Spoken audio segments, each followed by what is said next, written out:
नमस्कार दोस्तों, मैं रोहित इटर्नल एजुकेशन पर आपका स्वागत करता हूं। यूपी ट्रिपल एस सी पेट एग्ज़ाम 2023 के लिए रिवीजन सीरीज हम रोज़ लेकर आ रहे हैं। आपका एग्ज़ाम अब मात्र 1 महीने से भी कम का समय बचा हुआ है, तो आपके एग्ज़ाम को फ़ोकस करते हुए हमारी ये प्रैक्टिस सीरीज या प्रश्नों के माध्यम से अपनी तैयारी को परखें। इस सीरीज में हम रेगुलर, चाहे पॉलिटी हो, चाहे राष्ट्रीय आंदोलन हो, चाहे हिंदी हो, वो अन्य सब्जेक्ट को भी हमने शामिल किया है। तो दोस्तों आइए चलते हैं अपने हम प्रश्नों के संग्रह पे। दोस्तों आइए शुरू करते हैं आज का पहला प्रश्न। किस अधिनियम के द्वारा अंग्रेजों ने अखिल भारतीय संघ प्रस्तावित किया था? हमारे ऑप्शन हैं इंडियन काउंसिल अधिनियम 1892, भारत सरकार अधिनियम 1909, भारत सरकार अधिनियम 1919 या भारत सरकार अधिनियम 1935। इसका सही जवाब आप बताएं। इसका जो सही जवाब है भारत सरकार अधिनियम 1935। 1935 आपके सिलेबस में दिया हुआ है, तो इसको थोड़ा सा ब्रीफ से देखते हैं। यह 1935 का जो भारत सरकार अधिनियम लाया गया था, इसमें सबसे महत्वपूर्ण जो बात है कि हमारे जो आज का संविधान है उसकी 70% की उपस्थिति 1935 से आई है। मतलब 1935 में जो आया था उसका 70% आज हमारे संविधान में शामिल हुआ है। उस समय जब ये लाया गया था तो इसमें 14 भाग 10 अनुसूचियां और 321 अनुच्छेद शामिल किए गए थे 1935 में। इसके और फैक्ट हैं। इसमें और क्या हुआ था, प्रांतों में क्या हुआ था, द्वैध शासन खत्म कर दिया गया था। प्रांतों में द्वैध शासन खत्म कर दिया गया था, लेकिन केंद्र में द्वैध शासन की शुरुआत कर दी गई थी 1935 से। ठीक है। अगला है कि इसी में अखिल भारतीय क्या अखिल भारतीय संघ, इसी में क्या अखिल भारतीय अखिल भारतीय संघ, इसकी क्या की गई थी, स्थापना की गई थी। इसकी क्या की गई थी, स्थापना की गई थी। ये कितने प्रांतों में लागू किया गया था? तो उन जो लागू हुए थे प्रांत वो 11 थे। ब्रिटिश प्रांत, 4 कमिश्नरी, और जो देसी रियासतें हैं, जो मन मर्जी जिनको शामिल करना था, जो स्वयं इसको एक्सेप्ट करना चाहती थी, उनको भी रखा गया था। और इसी के तहत 1935 के ही तहत और क्या इसमें जोड़ा गया था, दिल्ली में जो सर्वोच्च न्यायालय बना है, दिल्ली में क्या सर्वोच्च न्यायालय, सुप्रीम कोर्ट, सर्वोच्च न्यायालय दिल्ली में इसी अधिनियम के बाद लाया गया था। उसी 1901 कब बना था, 1937 में। और क्या फैक्ट इससे जुड़े हुए, इसी में संघ और प्रांतों की शक्तियों का विभाजन किया गया। संघ और प्रांत की शक्तियों का विभाजन किया गया था। क्या हुआ था, विभाजन किया गया था। इसी 1935 अधिनियम के तहत हमारा जो आज वर्तमान में रिजर्व बैंक है, मतलब भारतीय रिजर्व बैंक जो है, इसी के तहत उसकी स्थापना की गई थी। भारतीय रिजर्व बैंक की क्या की गई थी, स्थापना की गई थी। ठीक है। तो 1935 से जुड़े इतना फैक्ट है। एक फैक्ट और ध्यान दे लीजिए। एक फैक्ट वो क्या है कि वर्मा जो उसमें बर्मा जो पहले भारत का हिस्सा था उसको अलग कर दिया गया था। कहां से, भारत से। बर्मा को भारत से अलग कर दिया गया था। ठीक है, ये भी फैक्ट रखिएगा। तो एक बार फिर से सरसरी निकास देख लीजिए कि 1935 अधिनियम में अखिल भारतीय संघ का प्रस्ताव दिया गया था, जिसमें से आज जो हमारा मौजूदा संविधान है उसमें 1935 का 70% हूबहू शामिल किया गया है। जब वो 1935 लाया गया था तो उसमें उस समय 14 भाग 10 अनुच्छेद 321 10 अनुसूचियां और 321 अनुच्छेद थे। प्रांतों केंद्र में प्रांत में द्वैध शासन खत्म कर दिया गया था। क्या, द्वैध शासन, और केंद्र में लागू कर दिया गया था। अखिल भारतीय संघ की स्थापना की गई थी। जो 11 ब्रिटिश जो प्रांत थे उनको उनमें स्थापना की गई थी। जो 4 कमिश्नरी भी थे, इसमें देसी रियासतें जो मन मर्जी से अपने शामिल होना चाहती तो शामिल हो सकती थी। 1935 के ही तहत दिल्ली में सर्वोच्च न्यायालय की स्थापना की गई थी, जो 1937 में हुआ था। 1935 में ही भारतीय रिजर्व बैंक की स्थापना की गई थी। और संघ और प्रांत का जो शक्तियों का बंटवारा था उसको अलग अलग बताया गया था, संघ सूची, राज सूची और समवर्ती सूची के द्वारा। बर्मा को भारत से अलग भी किया गया था 1935 के अधिनियम में। चलिए अगले क्वेश्चन पे। अगला जो क्वेश्चन है हमारा, गवर्नमेंट ऑफ इंडिया एक्ट 1935 किसने दास्ता का नया अधिकार पत्र कहा था? ऑप्शन है महात्मा गांधी, जवाहरलाल नेहरू, सरदार पटेल या राजेंद्र प्रसाद। इसका आप सही जवाब बताएं। इसका जो सही जवाब है वो जवाहरलाल नेहरू ने कहा था कि 1935 का जो अधिनियम लाया गया है दास्ता का एक नया अधिकार पत्र है। ठीक है, चलिए नेक्स्ट क्वेश्चन पे। अगला हमारा प्रश्न है, अगला प्रश्न क्या है, भारत छोड़ो आंदोलन या अगस्त आंदोलन 8 अगस्त 1942 को महात्मा गांधी द्वारा अखिल भारतीय कांग्रेस समिति खालिस्तान के सत्र में चलाया गया था। एक आंदोलन जो था वो चलाया गया था, तो इसमें उस जगह के लिए पूछ रहा है। सूरत में हुआ था वो अधिवेशन, कि मुंबई में हुआ था, कि भोपाल में हुआ था, कि उज्जैन में हुआ था। तो पिछली क्लास में भी हमने इसको डिस्कस किया है। ये कहाँ हुआ था, मुंबई के ग्वालियर टैंक में। कहाँ हुआ था, ग्वालियर, ग्वालियर टैंक में, वो मैदान का नाम था जहां हुआ था। वहीं से महात्मा गांधी जी ने 1942 के भारत छोड़ो आंदोलन में एक बहुत चर्चित वाक्य भी कहा था। क्या कहा था, करो या मरो, करो या मरो। ठीक है, इसी को हम अगस्त, अगस्त क्रांति या आंदोलन कहते हैं, अगस्त क्रांति कहते हैं या आंदोलन कहते हैं। ठीक है, चलिए नेक्स्ट क्वेश्चन पे। अगला जो हमारा है, अगला प्रश्न है, चौथा प्रश्न जो है, सुभाष चंद्र बोस किस वर्ष में कांग्रेस पार्टी के अध्यक्ष बने थे। ये बड़ा फेमस क्वेश्चन है।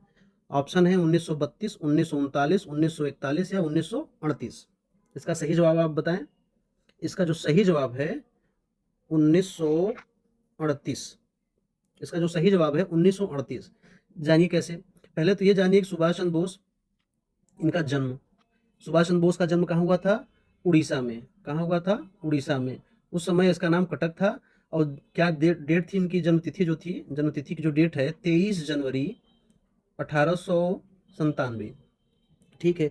इनके राजनीतिक जो गुरु थे, इनके जो राजनीतिक गुरु थे कौन थे, चित्तरंजन दास, CR दास, CR दास। ठीक, इन्होंने ही कांग्रेस पार्टी में इनको शामिल कराया था, तो इसीलिए इनके राजनीतिक गुरु माने जाते हैं ये। अब बात आती है कांग्रेस का अधिवेशन जो होता है 1938 में होता है। कहाँ होता है, हरिपुर, हरिपुर। कहाँ होता है, हरिपुर। हरिपुर है कहाँ पे, ये है गुजरात में। कहाँ है, गुजरात में।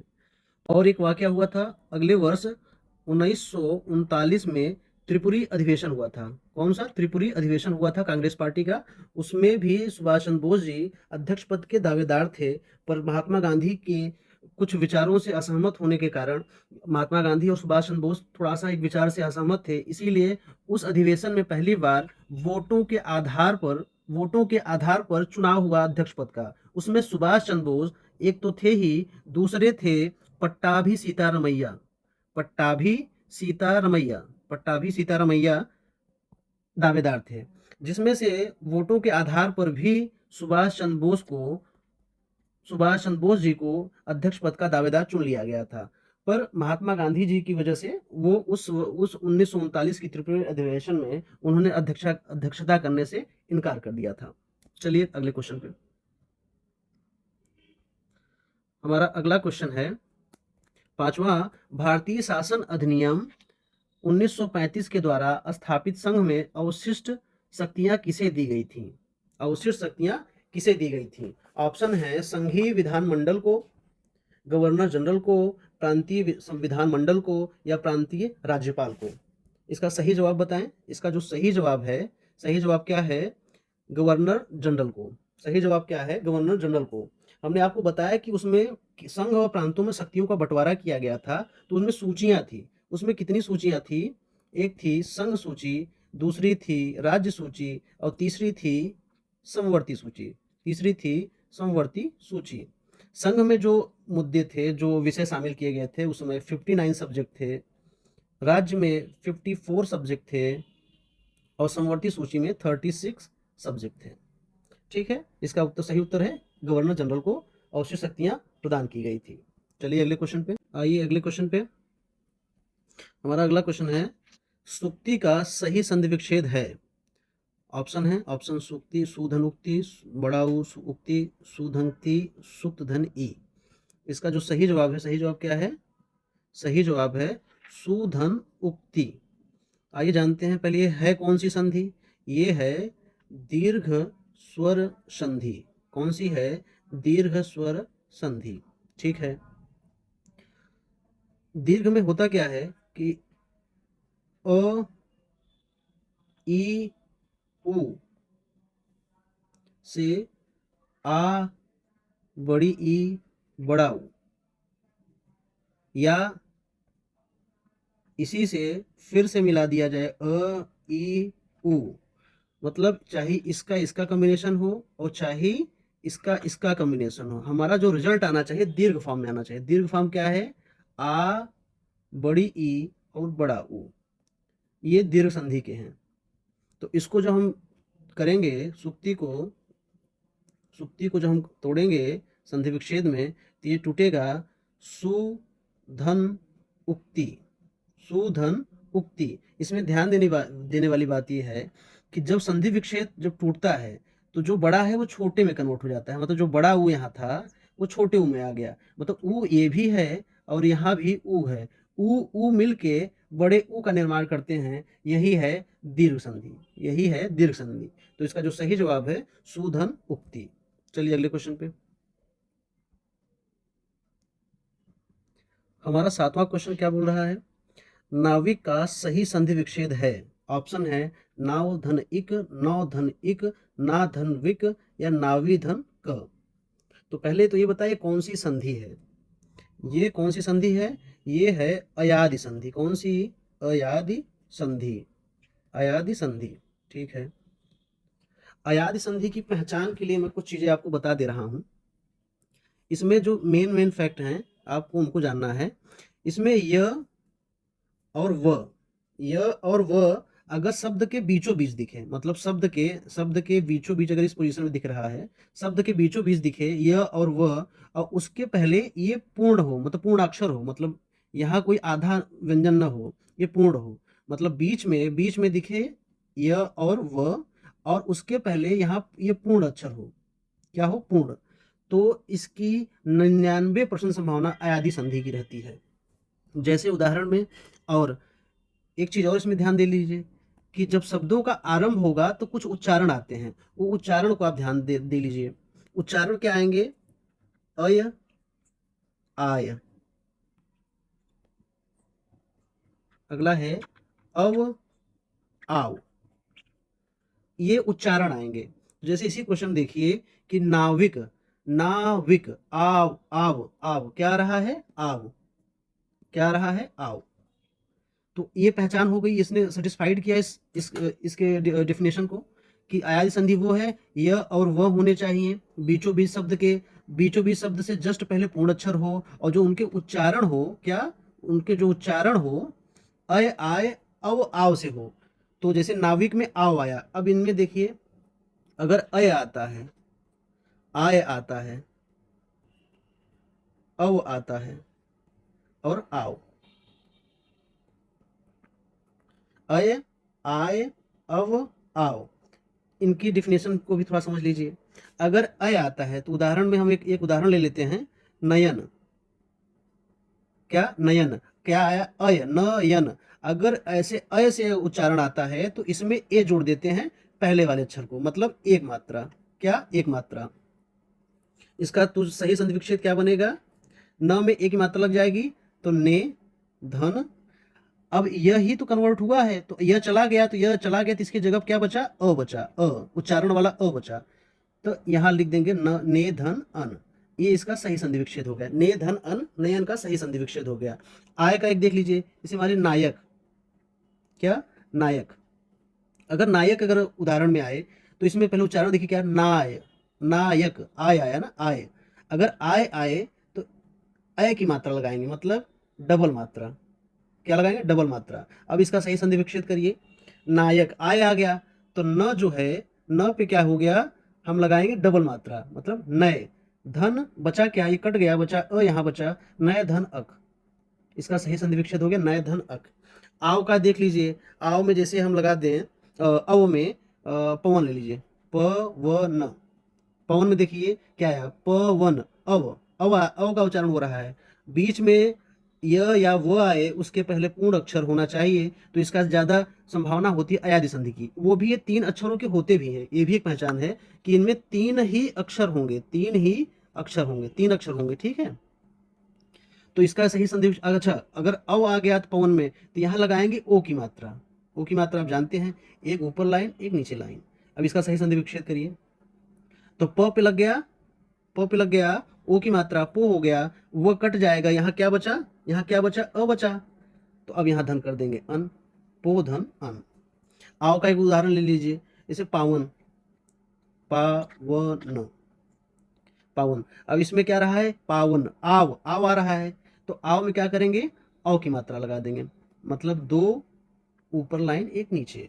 अब इसका सही संधि विकसित करिए, पावन, आव आ गया तो वह तो कट जाएगा, तो यहाँ प पे क्या लग जाएगी, ये वाली मात्रा लग जाएगी, तो प हो गया, प्लस अब क्या बचा, यहाँ अ बचा, तो प धन अन। ये इसका सही संधि विच्छेद है। तो हम अपने क्वेश्चन पे आते हैं, तो हमने अपने क्वेश्चन को हम ऐसे तोड़ेंगे, नाविक। हमारा क्वेश्चन क्या है, नाविक। नाविक लिख लें, नाविक। अब इसको करिए, पहले साउंड क्या रहा है, नाविक, आव आ रहा है, क्या आ रहा है, आव, क्या आ रहा है, साउंड, साउंड क्या आ रहा है, आव। आव में आप क्या करते हैं, औ की मात्रा लगाते हैं, औ की मात्रा आप लगा ही ले रहे हैं। अब इसका सही संधि विकसित करिए, तो न पे औ की मात्रा लगा दीजिए, नौ धन, ये यहाँ कट गया, अब ई बचा, यहाँ ई बचा, एक जोड़ दीजिए, 9 धन 1। ये इसका सही संधि विच्छेद है। तुम्हारा ऑप्शन कौन सा है, 9 धन 1, ऑप्शन नंबर बी सही है। चलिए अगले क्वेश्चन पे, अगले प्रश्न पे, 8वां प्रश्न है हमारा, स्वर संधि कितने प्रकार की होती है। तो पहले तो आप ये बताएं कि संधि कितने प्रकार की होती है। संधि कितने प्रकार की होती है, 3 प्रकार की। कौन कौन सी, स्वर संधि, स्वर संधि, दूसरा व्यंजन संधि, दूसरा क्या है, व्यंजन संधि, और तीसरा है विसर्ग संधि। ठीक है, यहाँ ये तो क्लियर होगा, विसर्ग संधि। अब स्वर संधि के भी भेद हैं। स्वर संधि के कुल कितने भेद हैं, कुल 5 भेद हैं। पहला कौन सा है, दीर्घ संधि, दीर्घ संधि।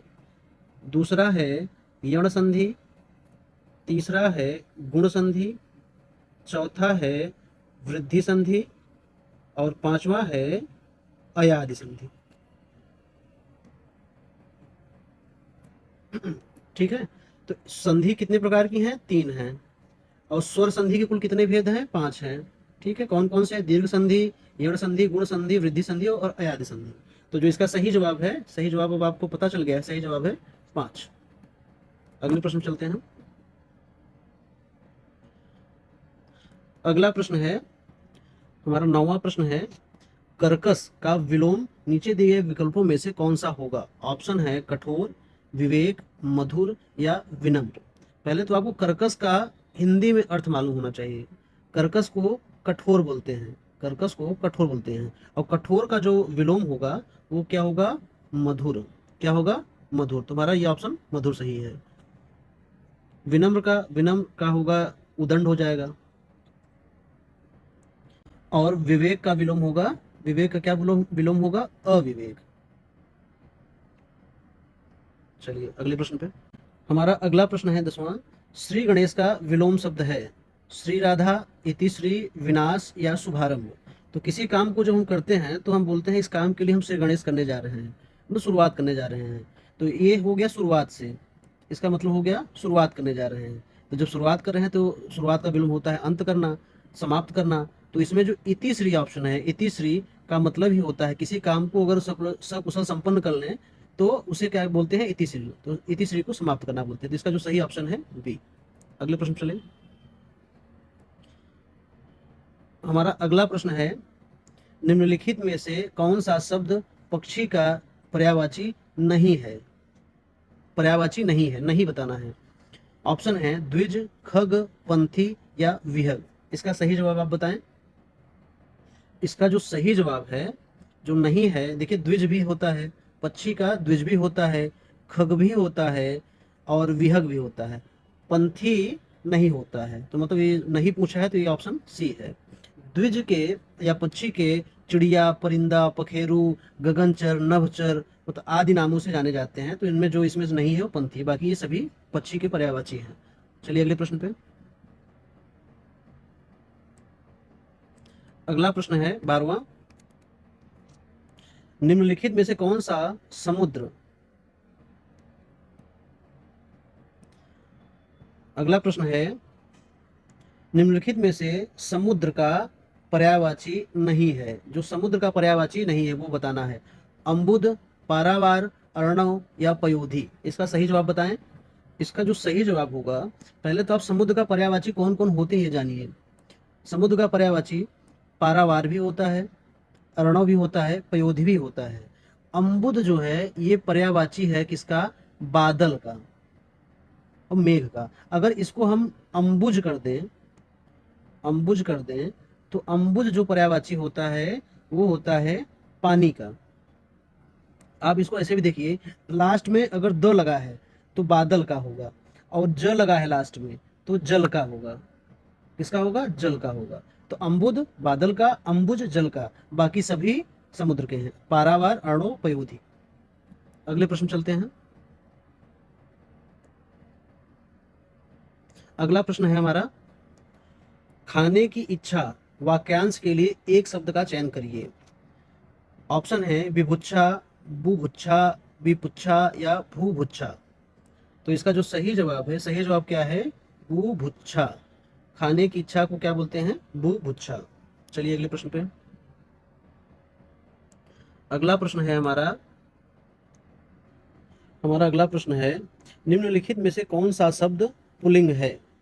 पुल्लिंग की परिभाषा जो पुरुष जाति का बोध कराए वो पुल्लिंग है। स्त्रीलिंग, स्त्रीलिंग में जो स्त्री जाति का बोध कराए वो स्त्रीलिंग है।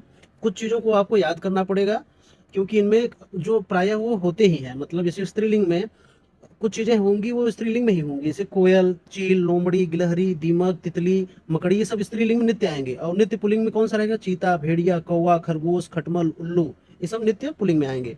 तो इस ऑप्शन में देखें तो पुल्लिंग जो है, हमने दीमक को बता दिया ये स्त्रीलिंग में है। रात स्त्रीलिंग, वर्षा स्त्रीलिंग, विधुर जो है वो पुल्लिंग के लिए इस्तेमाल किया जाता है। विधुर जो है वो पुल्लिंग के लिए। तो इसका जो सही जवाब है वो है पुल्लिंग।